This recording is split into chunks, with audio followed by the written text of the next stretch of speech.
72 hours, makikita nyo na, makikita yung progress niya na talagang marked improvement na magaling na ako, sabi niya. Ito na nga ba ang solusyon sa pandaigdigang problema? Ano ang naging aksyon ng ating gobyerno sa Fabunan antiviral injection? Posible ba itong magtagumpay? Well, yan lang naman ang sasagutin natin sa video na ito. Kaya huwag kalimutang mag-subscribe, like, share, and comment para sa video na ito. At huwag din kalimutang i-like ang official Facebook page natin.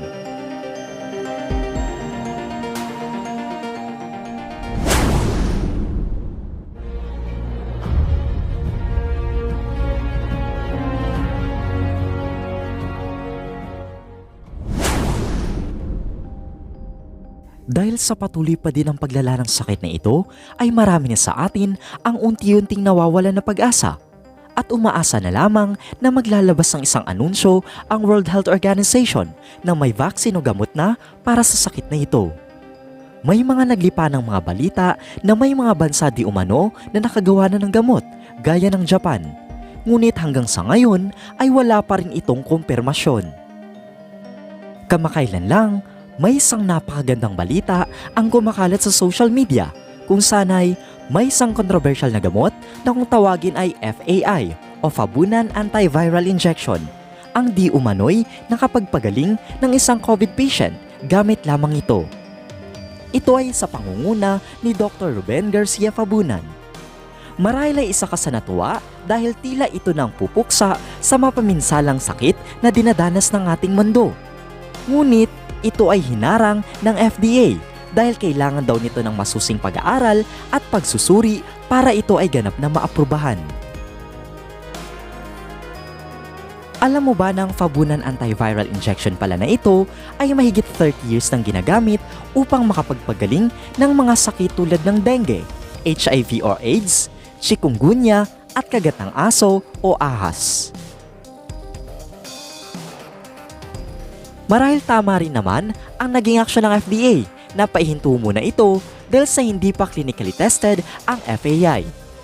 Gamot ni Dr. Willie Fabunan, ito yung bumubuhay hindi lamang sa COVID. Marami na itong binuhay na merong HIV, may chikungunya, may dengue.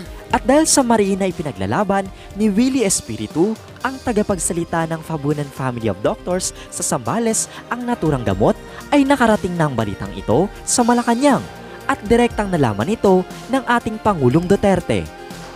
Nararamdaman ng marahil nila na hindi na biro ang nagaganap sa Pilipinas dahil halos daan-daan na ang nadadagdag bawat araw. Daan na din ang namamatay. Ngunit ang bilang lang nakaka-recover ay kakaunti pa din, kung kaya't ipinaglalaban nila ang gamot na ito. Alam nyo ba na binigyan na ng go signal ni Pangulong Duterte ang FDA upang kausapin si Fabunan at ang grupo nito ukol sa gamot? Well, isang napakagandang balita nito para sa lahat. Wala pa namang detalye kung anong napag-usapan ng grupo ni Fabunan at ng FDA. Ngunit isa lang sigurado dito, at ito ay ang itetest na ang effectivity ng gamot na ito. Hindi ganun kadali ang pagdadaanan ng mga test dahil kailangan itong maipasa ang tatlo gaya ng WHO Solidarity Trial, DOST-PCHRD at ng TAPI para maaprubahan na ng tuluyan ng FDA ang FAI.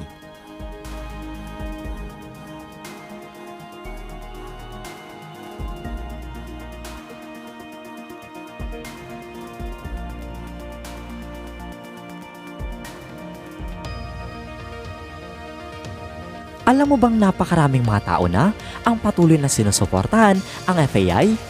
Well, kagaya na lamang ni Raffy Tulfo.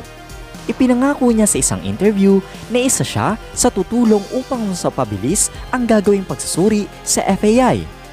Just imagine na lang kung ito na ang solusyon sa problema na hindi lamang natin kundi ng buong mundo. Kikilalanin talaga ang Pilipino at titingalain kung ito ay magtatagumpay. At alam mo ba na nagpakita na rin ng interes ang Amerika sa gamot na ito? Ipanalangin na lang natin na ito na sanang maging sagot sa isa sa pinoproblema ng ating mundo.